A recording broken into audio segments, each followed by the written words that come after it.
साहिबा का भरपूर तालियां बजा करके इस्तेमाल करें, कंजूसी न करें, तालियां बजाएं।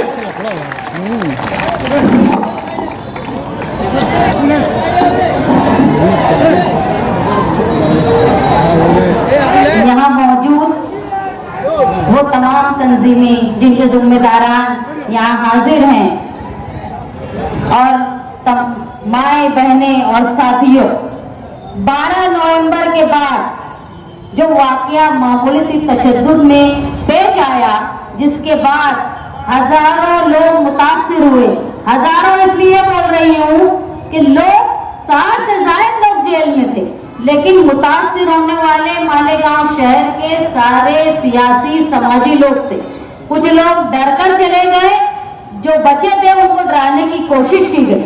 ये 12 नवंबर के बाद ऐसे हालात बना दिए गए कि किसी तरह का भी तहरीकी जमहूरी तरीके से अपनी इजहार ख्याल करने की हिम्मत मालेगांव शहर में न हो, ऐसी कोशिश की गई थी।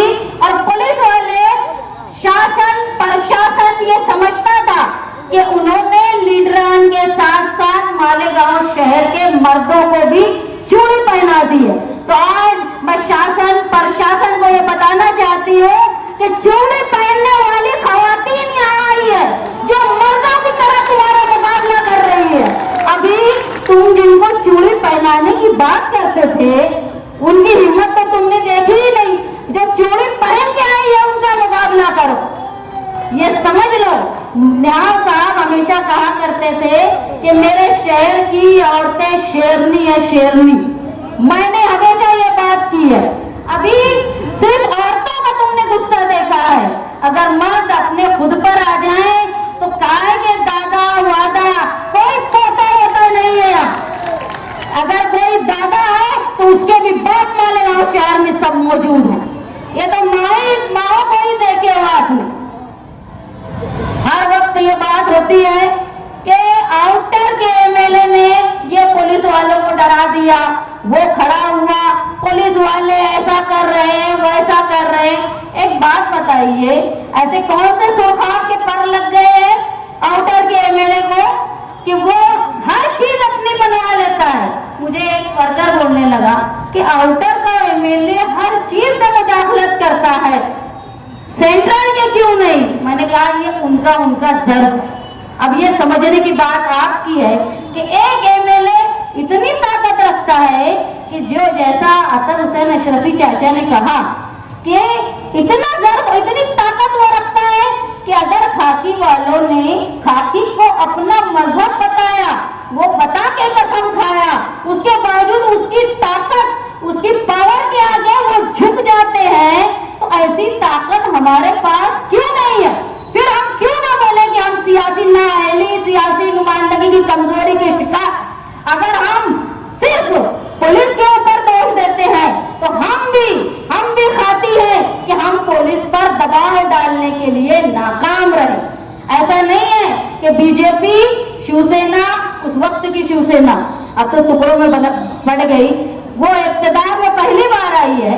1996 में भी शिवसेना बीजेपी इख्तियार में थी, उस वक्त भी पुलिस थी। ऐसे ही मिनिस्टर वक्ती तौर पे दादा बन गए थे, लेकिन साथी निहाल अहमद यहाँ थे जो खाकी को याद दिलाते थे कि तुम्हारे क्या फराज है, तुमको क्या करना है। अगर वो अपनी राह से हटती थी पुलिस तो उनकी मरम्मत भी साथी निहाल अहमद साहब करते थे। ऐसी मरम्मत करने की ताकत तुम्हारी क्यों नहीं है? क्यों 60 लोग जेल में रहते हैं, तुम जवाब नहीं दे पाते? अरे जवाब, मुकाबला करना तो दूर की बात, सवाल तो करो। जीतना हारना 2 नंबर की बात है, सवाल तो करो। मसलहत सही है, मसलहत उस वक्त की जाती है जब हालात खराब होने का डर हो। जब हालात ही खराब हो गए तो काहे की मसलहत? ये बुज़दिली है, बुज़दिली।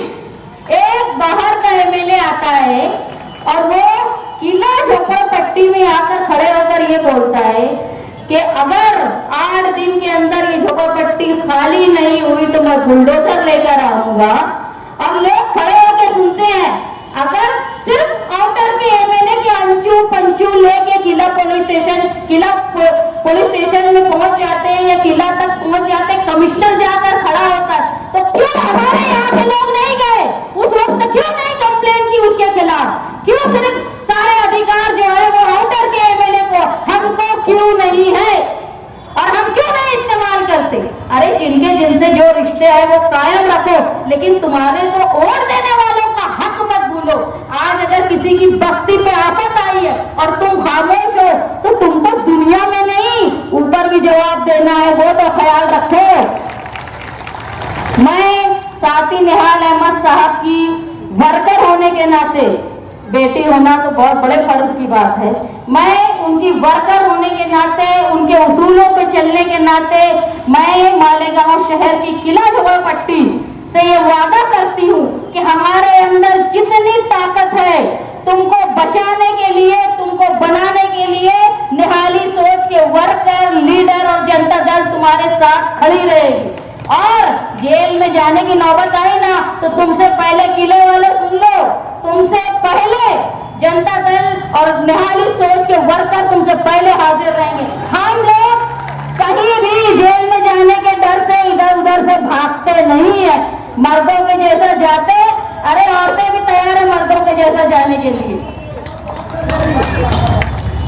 अगर किला झोपड़पट्टी में कोई भी बुलडोजर का मामला हो गया, जिस तरह यूपी में बुलडोजर की सियासत चल रही है कि अकलियत को, मुसलमानों की बस्ती को तोड़ने के लिए बुलडोजर की सियासत की जा रही है, तुम ये समझ लो।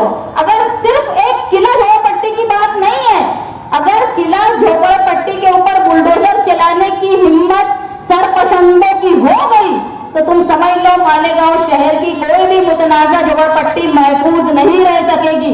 ना वो हकीम नगर, ना वो शब्बीर नगर, ना वो निहाल नगर, ना ही बाकी सारे नए लोग। मालेगांव शहर में सिर्फ एक साथी निहाल अहमद लीडर थे जिन्होंने बाहर से आए हुए लोगों को बसाया, उनका घर बनाया, बल्कि कानूनी मालिक भी उनको उनका घर का बनाया और किसी एमएलए की छाती नहीं है।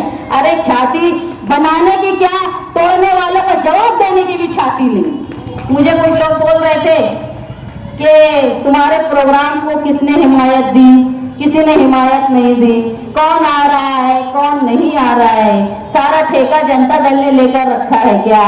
हर प्रोग्राम, हर जुल्म के खिलाफ आवाज मालेगांव शहर में जनता दल ही उठाती। मैं मुसलसल सुन रही थी उनकी बात वर्कर की और कोई जवाब नहीं दे रही थी, वो बार बार बोल रहे थे। मैं बोली हमारा प्रोग्राम तो बहुत छोटा है, अगर हमारे प्रोग्राम में कोई शिरकत करता है या नहीं करता है ये उसके ज़मीर की आवाज पर निर्भर है। अरे जब आहानत रसूल का मामला आया तो शहर के लीडरान वहां नहीं आए पुलिस के डर से, तो हमारा मामूली प्रोग्राम की क्या हैसियत, ये समझ लो तुम। जब आहानत रसूल का मामला आया तो तब भी डर गए थे लोग। यही जगह पर कौन मौजूद था कौन नहीं मौजूद था, मैं तो पहले भी ये सवाल करती थी क्यों नहीं आए थे? क्या उनको मालूम था केस होने वाला है? उनको मालूम था कि यहाँ के लोग जो है वो जेल में जाने वाले हैं? यहाँ हमारा जो धरना है वो फिरका परस्ती के खिलाफ, किला झोपड़पट्टी में जो हिम्मत की गई बाहर के लोगों के, उनके खिलाफ, मालेगांव शहर में एमएसडी कॉलेज में जो वाकया हुआ उसके खिलाफ, मालेगांव शहर में रमजानुल मुबारक के वक्त एक लीडर की औलाद सरपसंदों को लाती है, मस्जिदों के सामने डीजे बजाती है, गाना गाती है, ढोल बजाती है और हम मसलियत से खामोश रहते हैं। उसका जवाब देने के साथ साथ जो हिंदुस्तान में दस्तूर में हमसे आजादी के वक्त मुसलमानों से और तमाम मजहब से ये वादा किया गया था कि तुम हिंदुस्तान में रहने वाले अगर अपनी जात के मुताबिक ही आप लोग अपनी शादी, ब्याह, तलाक, ये सारे हिस्से बांटे के सारे फैसले जो है वो शरई तौर पे हमारा फैसला होगा।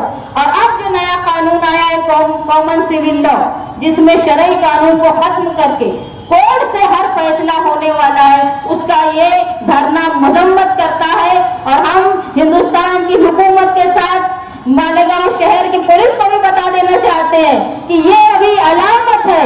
अगर तुमने हमको दबाने की और रोकने की कोशिश की और जुल्म लादने की कोशिश की तो याद रखना साथी निहाल अहमद साहब कब्र में गए हैं, उनके उसूल और उनके तमाम वर्कर कब्र में नहीं गए।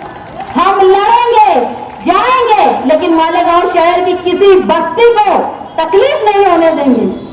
तुम अगर बुलडोजर की सियासत करते हो, खिलाफ में बोलते हो और कोई जवाब नहीं देता, अगर पुलिस अपने देखने का नजरिया दो आंखों से रखती है, जो मालेगांव सेंट्रल को अलग आंख से देखती है, मालेगांव आउटर को अलग आंख से देखती है, तो हम वो आंख को निहाली अंदाज में, जमहूरी अंदाज में, वो जानिबदारी वाली आंख को जनता दल निहाली अंदाज में खोने की ताकत भी रखती है। ये याद रखे, हुकूमत किसी की भी हो, राज सिर्फ दस्तूर का रहेगा।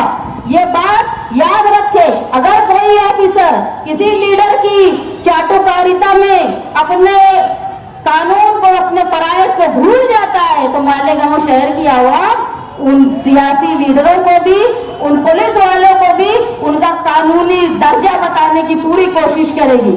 आप तमाम लोग जो दस्तूर बचाओ कमेटी के प्रोग्राम को आज शिरकत किए, वो तमाम तंजीमें, अंजुमनें जिन्होंने हमको हिमायत दी, मैं दिल की गहराइयों से आप लोगों का इस्तेकबाल करती हूँ, शुक्रिया करती हूँ।